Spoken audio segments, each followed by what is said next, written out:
quality of life changes that Diablo 2 Resurrected desperately needs. That's today's video, guys. But here's the kicker. All of these changes currently exist in modded Diablo 2.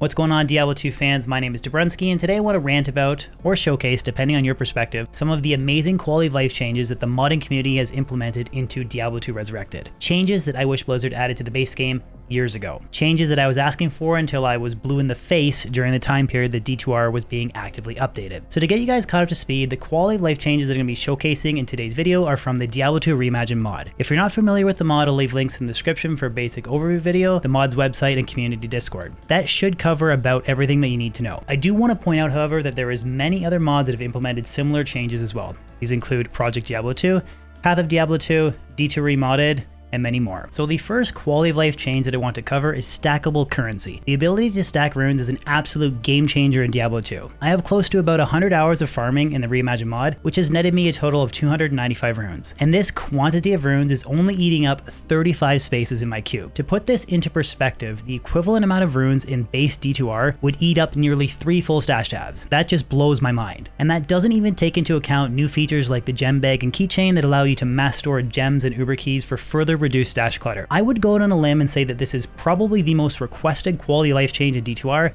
and man, does it ever make a difference. So moving on to quality of life change number 2.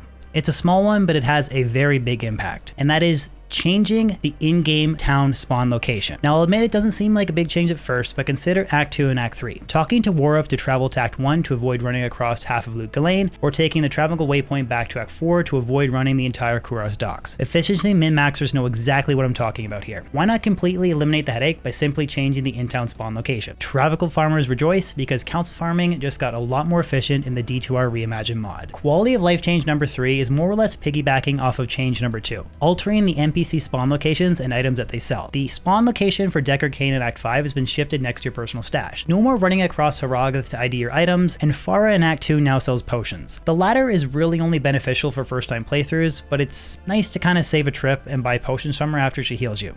I'm going to request that the devs add TP scrolls and ID scrolls to Farah's inventory as well.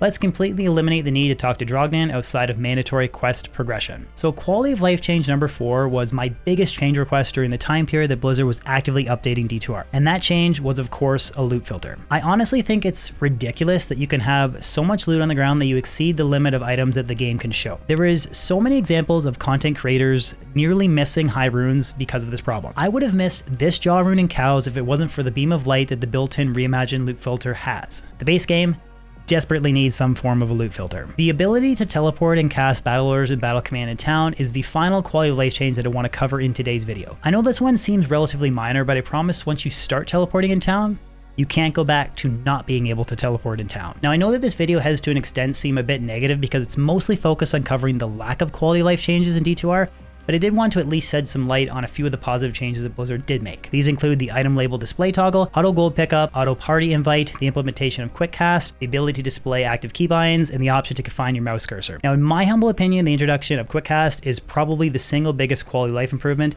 that Blizzard has made to Diablo 2. But that wraps up today's video, guys. Thanks for watching. If you could throw a like on the video, I'd appreciate it. And don't forget to follow me on Twitch. I've also started to simulcast my streams on YouTube as well, so if you prefer YouTube, you can find all of my streaming VODs under the D2R Past Streams playlist. Other than that, guys, hope you have a great day, and I'll catch you on my next video or live stream. Peace out.